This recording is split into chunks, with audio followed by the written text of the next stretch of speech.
30 வயசு ஆகப் போகுதா? இல்ல 30களின் தொடக்கத்துல இருக்கீங்களா? நடுத்தர குடும்பத்துல பிறந்துட்டு இன்னும் லைஃப்ல செட்டில் ஆகலையேன்னு ஒரு பயம் இருக்கா? எழுதி வச்சுக்கோங்க. உங்க 30 வயசுக்கு முன்னாடி இந்த 10 பண முடிவுகள நீங்க எடுக்கலனா, வாழ்க்கையோட அடுத்த 30 வருஷம் நிம்மதி இல்லாம ஓட வேண்டியிருக்கும். இன்னிக்கு நாம பார்க்க போறது கதிரோட கதை மட்டுமில்ல, நம்ம எல்லாருடைய கதை. நம்மள மாதிரி மிடில் கிளாஸ் பசங்களுக்கு 30 வயசுன்றது வெறும் நம்பர் இல்ல, பயம். இந்த பயம் உங்களுக்கும் இருந்தா இப்பவே கமெண்ட்ல ஒரு தம்ஸ் அப் போடுங்க. பாப்போம் எத்தனை பேர் நம்மள மாதிரி இருக்காங்கன்னு. கதிர் நம்மள மாதிரி ஒரு சாதாரண மிடில் கிளாஸ் பையன். 22 வயசுல ஒரு ஐடி கம்பெனில வேலை கிடைக்குது. மாசம் 30,000 ரூபாய் சம்பளம். மிடில் கிளாஸ்ல பிறந்துட்டு படிச்சு முடிச்ச உடனே கைக்கு 30,000 காசு வந்தா எப்படி இருக்கும்? உலகமே என் காலடியில தான் இருக்கு, நாம ஜெயிச்சிட்டோன்னு ஒரு மிதப்பு வரும்ல.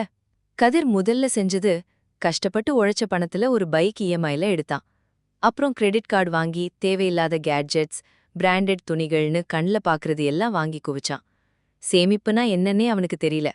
சம்பளம் வந்த 2வது நாளே அக்கவுண்ட் காலி. டே கதிர், சம்பாதிக்க ஆரம்பிச்ச உடனே இப்படி ஆடாதடா. காசு இன்னைக்கு வரும், நாளைக்கு போகும். கொஞ்சம் சேர்த்து வை, பிற்காலத்துல உதவும்னு அவங்க அப்பா நடுத்தர வர்க்கத்தோட யதார்த்தத்தை சொன்னப்போ, போங்கப்பா, உங்களுக்கு எப்பவும் இதே பொழப்புதான். 20 வருஷமா நீங்க சேர்த்து வச்சு என்ன சாதிச்சீங்க? இப்பதானே சம்பாதிக்க ஆரம்பிச்சிருக்கேன். என் வயசு என்ன? என்ஜாய் பண்ண வேண்டாமா? பாத்துக்கலாம் போங்கன்னு அலட்சியமா பேசினான் கதிர். ஆனா அவனுக்கு தெரியல, அவன் செஞ்ச முதல் தப்பு சேமிப்ப தள்ளி போட்டது. Delaying savings. 30 வயசுக்கு முன்னாடி நீங்க எடுக்க வேண்டிய முதல் முடிவு, சம்பாதிக்கும் போதே முதலீடு செய்ய ஆரம்பிக்கிறது. 20 வயசுல சேமிக்கிற ஒவ்வொரு ரூபாயும் உங்க 30 வயசுக்கு அப்புறம் ஒரு பெரிய பாறை மாதிரி உங்களுக்கு பக்கபலமா நிக்கும். இங்கதான் உங்ககிட்ட ஒரு கேள்வி. கதிர் பண்ணின இதே தப்ப, அதாவது முதல் சம்பளம் வந்த உடனே சேர்த்து வைக்காம தேவையில்லாத ஆடம்பர செலவு செஞ்ச தப்ப உங்க லைஃப்லயும் நீங்க பண்ணிருக்கீங்களா? உண்மைய ஒத்துக்கிறவங்க கமெண்ட்ல எஸ்ன்னு டைப் பண்ணுங்க. 25 வயசாச்சு. கதிரோட சம்பளம் 50,000 உயருது. சம்பளம் உயரும்போது சேமிப்பு உயரணுமே. ஆனா இங்க அதோட சேர்ந்து அவனோட கிரெடிட் கார்டு லிமிட்டும் உயருது. இந்த பேங்க்காரங்க மிடில் கிளாஸ் பசங்களை குறிவைக்க பயன்படுத்துற அந்த ஒரு ஆபத்தான ஆயுதம் நோ காஸ்ட் இஎம்ஐ. காசு இல்லனாலும் பொருளை இன்னிக்கே வீட்டுக்கு கொண்டு போகலான்ற அந்த வார்த்தை எவ்வளவு பெரிய மாயவலை தெரியுமா? அட, கையில காசு இல்லனா என்ன, மாசம் 2,000 ரூபாய் தானே இஎம்ஐ, சம்பளத்துல கட்டிட்டு போயிடலாம்னு ரொம்ப சுலபமா நினைச்சு ஒரு தேவையில்லாத பெரிய ஸ்மார்ட் டிவியும் கைய தட்டினா ஓடுற ஒரு பிராண்டட் வாட்சும் வாங்குறான். அடுத்த மாசம் பில் வருது பாருங்க, கையில காசில்ல. உடனே இந்த மினிமம் டியூ மட்டும் கட்டிட்டு மீதிய அடுத்த மாசம் பாத்துக்கலாம்னு தள்ளி வைக்கிறான். இங்கதான் வட்டிக்கு மேல் வட்டி குட்டி போட்டு கடன் ஒரு பெரிய மலையா வளர ஆரம்பிக்குது. இங்கதான் 2வது முடிவு, தேவையில்லாத கடன்களை முற்றிலும் தவிர்க்கிறது.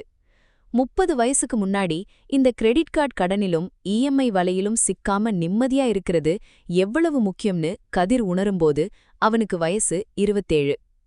ஃப்ரெண்ட்ஸ், கதிர் சிக்கின மாதிரி நீங்களும் எப்பவாவது இந்த நோ காஸ்ட் இஎம்ஐ அல்லது கிரெடிட் கார்டு மினிமம் டியூ வலையில மாட்டி கஷ்டப்பட்டிருக்கீங்களா? உங்க அனுபவத்தை கமெண்ட்ல எஸ் அல்லது நோன்னு பகிர்ந்துக்கோங்க. வாழ்க்கை எப்பவும் நாம லேப்டாப்ல போடுற எக்ஸல் ஷீட் பட்ஜெட் படி போகாது. கதிருக்கு 28 வயசு இருக்கும்போது அவங்க அப்பாவுக்கு திடீர்னு நெஞ்சுவலி வந்து உடம்பு முடியாம போகுது. பதறி அடிச்சு ஹாஸ்பிட்டல்ல அட்மிட் பண்றாங்க. எமர்ஜென்சி ஆபரேஷன், மெடிசின்னு பில் 1,00,000 ரூபாய தாண்டி நிக்குது. கவுண்டர்ல பணத்தை கேக்குறாங்க. ஐயோ, அக்கவுண்ட்ல வெறும் 5,000 ரூபாய் தானே இருக்கு, மீதி 95,000 ரூபாய்க்கு இப்ப நான் எங்க போவேன்? கதிர் அப்படியே நடுங்கி போறான். நள்ளிரவுல ஃப்ரெண்ட்ஸ் எல்லாருக்கும் ஃபோன் பண்ணி கைமாத்து கேக்குறான். அடுத்த நாள் காலையில ஓடிப்போய் அம்மாவோட நகைய அடகு வைக்கிறான். நடுத்தர குடும்பத்தோட மொத்த மானமும் அங்க கேள்விக்குறியாகுது. இங்கதான் 3வது முடிவு, அவசரகால நிதி, எமர்ஜென்சி ஃபண்ட். உங்க மாச செலவு போல 6 மடங்கு காச ஒரு தனி அக்கவுண்ட்ல எமர்ஜென்சி ஃபண்டா பூட்டி வைக்கலன்னா, வாழ்க்கையில வர்ற ஒரு சின்ன மெடிக்கல் எமர்ஜென்சி கூட உங்கள ஒரே நாள்ல ரோட்டுக்கு கொண்டு வந்து நிறுத்திடும். கதிர் அத செய்யல, பாடம் கத்துக்கிட்டான். உண்மையா சொல்லுங்க, இன்னைக்கு ஒரு மெடிக்கல் எமர்ஜென்சி வந்தா அடுத்தவங்க கிட்ட கை நீட்டாம சமாளிக்க கூடிய அளவுக்கு ஒரு எமர்ஜென்சி ஃபண்ட் உங்ககிட்ட இருக்கா? இருந்தா உண்டுன்னு சொல்லுங்க, இல்லனா இப்பவே சேர்க்கணும்னு கமெண்ட்ல டைப் பண்ணுங்க. அப்பாவுக்கு உடம்பு சரியாகிருச்சு, ஆனா அதற்காக வாங்கின கடன் தலைக்கு மேல பெரிய மலையா ஏறிடுச்சு. அப்போதான் கதிர் நிதானமா யோசிக்கிறான். ஐயோ, நாம ஒரு ஹெல்த் இன்சூரன்ஸ் எடுத்திருந்தா இன்னைக்கு நம்மளோட மொத்த சேமிப்பும் அழிஞ்சிருக்காதே, நகை அடகு கடைக்கு போயிருக்காதே, இந்த அலைச்சலும் அவமானமும் இருந்திருக்காதேன்னு வருத்தப்படுறான். நம்ம ஊர்ல நிறைய பேரு இன்சூரன்ஸ் பிரீமியம் கட்டுறத ஒரு தண்ட செலவாதான் பாக்குறாங்க. இங்கதான் நீங்க எடுக்க வேண்டிய 4வது முடிவு, ஹெல்த் மற்றும் லைஃப் இன்சூரன்ஸ். 30 வயசுக்கு முன்னாடி உடம்புல எந்த நோயும் இல்லாதப்போ இன்சூரன்ஸ் எடுத்தா பிரீமியம் ரொம்ப ரொம்ப கம்மி. ஆனா நாம என்ன நினைப்போம், நமக்கு இப்ப என்ன வயசாயிடுச்சு, நாம நல்லாதானே இருக்கோம், நமக்கே இப்போ இன்சூரன்ஸ்னு தள்ளி போடுவோம். ஆனா ஆபத்து சொல்லிட்டு வராது. இன்சூரன்ஸ்ன்றது முதலீடு இல்ல, அது நம்ம குடும்பத்துக்கான பாதுகாப்பு கேடயம். அதை எடுக்காம விட்டது எவ்ளோ பெரிய தப்புன்னு கதிருக்கு இப்பதான் புரியுது. ஃப்ரெண்ட்ஸ், கதிர் மாதிரி இன்சூரன்ஸ் எடுக்காம தள்ளி போடுற பழக்கம் உங்களுக்கும் இருக்கா? அல்லது உங்க குடும்பத்துக்குன்னு தனியா ஒரு ஹெல்த் இன்சூரன்ஸ் எடுத்து வச்சிருக்கீங்களா? காமெண்ட்ல எஸ் அல்லது நோன்னு சொல்லுங்க. காலம் ஓடுது. கதிருக்கு 30 வயசாகுது. கல்யாணம் நடக்குது. மனைவி திவ்யா வீட்டுக்கு வராள். திவ்யாவும் கதிர் மாதிரி ஒரு சாதாரண மிடில் கிளாஸ் பொண்ணுதான். ஆனா பண விஷயத்துல கதிரை விட ரொம்ப விவரமான பொண்ணு. குடும்பத்தோட வரவு செலவ ரொம்ப சரியா கணக்கு போடுறவ. ஒரு நாள் மாச கடைசியில உட்கார்ந்து பேசும்போது, ஏங்க, நமக்கு கல்யாணம் ஆயிடுச்சு, இன்னும் கொஞ்ச நாள்ல நமக்குன்னு ஒரு குழந்தை பிறக்கும், நம்ம பொறுப்புகள் இன்னும் அதிகமாகும், நாம இன்னும் வாடகை வீட்ல தான் இருக்கோம், சொந்த வீடு, குழந்தையோட படிப்புன்னு நமக்கு எவ்வளவோ கனவுகள் இருக்கு, இதுவரைக்கும் உங்க சம்பளத்துல என்ன சேர்த்து வச்சிருக்கீங்கன்னு ரொம்ப யதார்த்தமா கேக்குறா. கதிர் பதில் சொல்ல முடியாம அமைதியா தலை குனிஞ்சிக்கிறான். இங்கதான் 5வது முடிவு, கூட்டு நிதி இலக்குகள், ஷேர்ட் ஃபினான்ஷியல் கோல்ஸ். கல்யாணத்துக்கு முன்னாடி எப்படி இருந்திருந்தாலும் பரவாயில்ல, கல்யாணத்துக்கு அப்புறமாவது கணவன் மனைவி 2 பேரும் சேர்ந்து உட்கார்ந்து குடும்பத்தோட வருமானம் என்ன, செலவு என்னன்னு வெளிப்படையா பேசி பட்ஜெட் போடணும். 2 பேரும் ஒரே பாதையில பயணிச்சா மட்டும்தான் நடுத்தர குடும்பத்தோட கனவுகளை நனவாக்க முடியும். கல்யாணமான நண்பர்களுக்கு ஒரு கேள்வி. உங்க வீட்ல மாச பட்ஜெட் போடுறது, முதலீடு பண்றது மாதிரியான நிதி முடிவுகளை கணவன் மனைவி 2 பேரும் சேர்ந்து எடுப்பீங்களா? உங்க வீட்டின் நிதி மந்திரி யாருன்னு கமெண்ட்ல மென்ஷன் பண்ணுங்க. திவ்யா கதிரோட சம்பளத்தை ரொம்பவும் பக்காவா முறைப்படுத்த ஆரம்பிக்கிறா. ஏனோ தானோன்னு போய்கிட்டு இருந்த பணப்புழக்கத்தை ஒரு கட்டுக்கோப்புக்குள்ள கொண்டு வரா. ஒரு நாள் சாயங்காலம் டைரிய வச்சுக்கிட்டு கதிர்கிட்ட ரொம்ப தெளிவா பேசத் தொடங்குறா. ஏங்க, நாம கஷ்டப்பட்டு உழைக்கிற காச வெறும் சேவிங்ஸ் பேங்க் அக்கவுண்ட்லயோ அல்லது பீரோலயோ வச்சிருந்தா அது ஒரு நாளும் வளராதுங்க. வருஷா வருஷம் விலைவாசி உயருது பாத்தீங்களா, அந்த பணவீக்கம் நம்ம பணத்தோட மதிப்ப கொஞ்சம் கொஞ்சமா சாப்பிட்டுடும். நாம புத்திசாலித்தனமா மியூச்சுவல் ஃபண்ட், பிபிஎஃப் அல்லது தங்கத்துல முதலீடு செய்ய பழகணும். இங்கதான் 6வது முடிவு, முதலீடு செய்ய தொடங்குவது. Start investing, not just saving. வெறும் சேமிப்பு மட்டும் போதாது.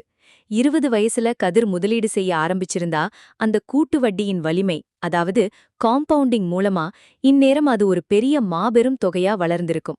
ஆனா கடந்த காலம் போனா போகட்டும், 30 வயசுலாவது அத உடனே தொடங்கணும்னு திவ்யா கதிர்க்கு ரொம்ப அழகா புரிய வைக்கிறா.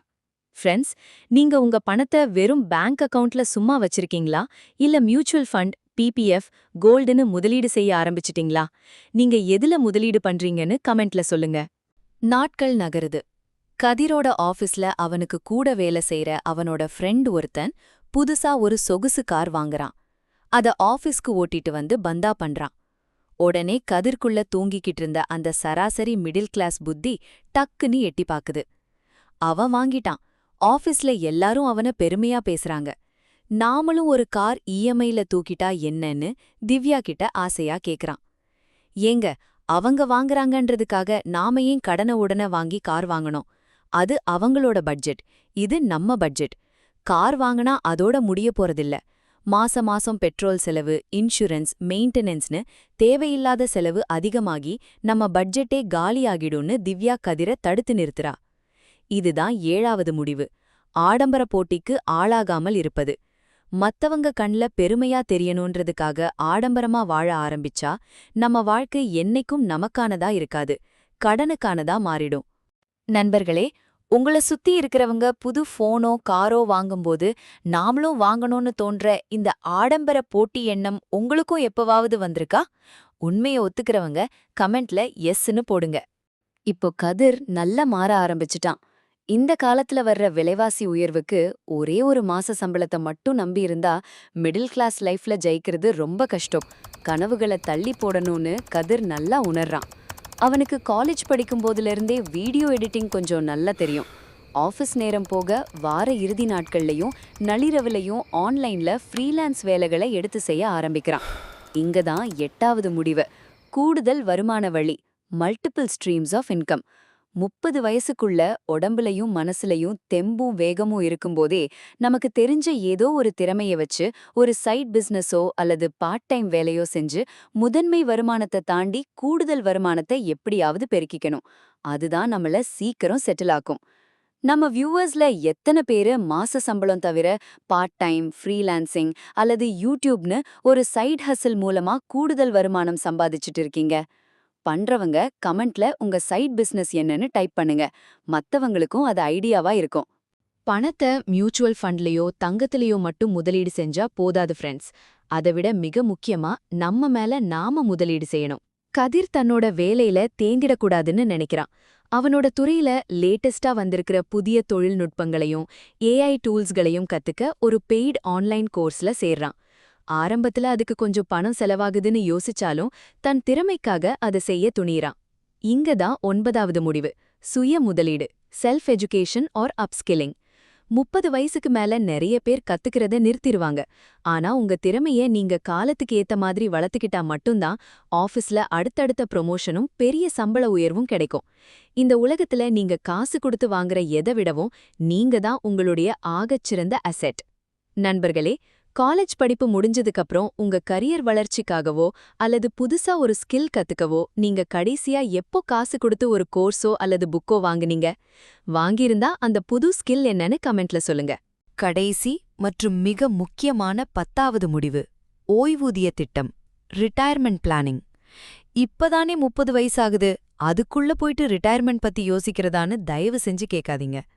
காலங்காலமா நம்ம ஊர்ல என்ன பண்ணுவாங்க தெரியுமா?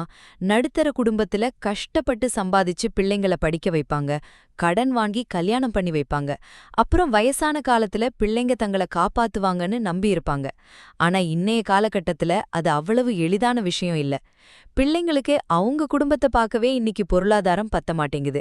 அப்படி இருக்கும்போது நம்ம வயசான காலத்துல நாம யாருக்கும், குறிப்பா நம்ம பிள்ளைங்களுக்கே ஒரு பாரமா இருக்கக்கூடாதுன்னா 30 வயசுல இருந்தே நம்ம ரிட்டையர்மெண்ட்டுக்குன்னு ஒரு சின்ன தொகைய பிபிஎஃப் அல்லது என்பிஎஸ் மூலமா தனியா ஒதுக்க ஆரம்பிக்கணும். அப்பதான் வயசான காலத்துல கை நீட்டாம நிமிர்ந்த நன்னடையோடு நிம்மதியா வாழ முடியும். உண்மையா சொல்லுங்க, உங்க வயசான காலத்துல யாருடைய உதவியும் இல்லாம சுயசார்போட வாழணுன்ற அந்த ரிட்டையர்மெண்ட் பிளானிங்க பத்தி நீங்க இப்பவாவது யோசிக்க ஆரம்பிச்சிட்டீங்களா? யோசிச்சவங்க எஸ்ன்னும் இனிமேதான் பண்ணணுன்றவங்க ஸ்டார்ட்னும் கமெண்ட்ல டைப் பண்ணுங்க. இப்போ கதிர்க்கு வயசு 35. அவ ஒன்னும் பெரிய கோடீஸ்வரன் ஆகல. உலக பணக்காரர்கள் பட்டியல்லையும் அவன் பேரில்ல. ஆனா அவன்கிட்ட இன்னைக்கு எந்த கடனும் இல்ல. அவசரத்துக்கு பேங்க்ல பணம் இருக்கு. குடும்பத்தை பாதுகாக்க இன்சூரன்ஸ் இருக்கு. எதிர்காலத்துக்கான சரியான முதலீடுகளும் இருக்கு.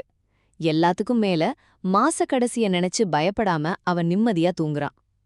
30 வயசுக்கு முன்னாடி கதிர் எடுத்த அந்த சில சரியான கசப்பான நிதி முடிவுகள் தான் அவனோட இன்னைய நிம்மதியான வாழ்க்கைக்கு மிக முக்கியமான காரணம். நாம இன்னைக்கு பார்த்த இந்த 10 முக்கிய முடிவுகள்ல நீங்க இப்போதைக்கு எத்தனை முடிவுகளை எடுத்திருக்கீங்க?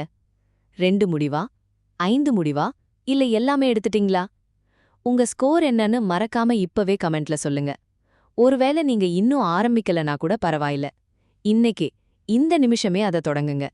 ஏன்னா வாழ்க்கையில அப்புறமா வருத்தப்பட்டு பாரம் சுமக்கிறத விட முன்கூட்டியே திட்டமிட்டு நிம்மதியா வாழுறது எப்பவும் சிறந்தது.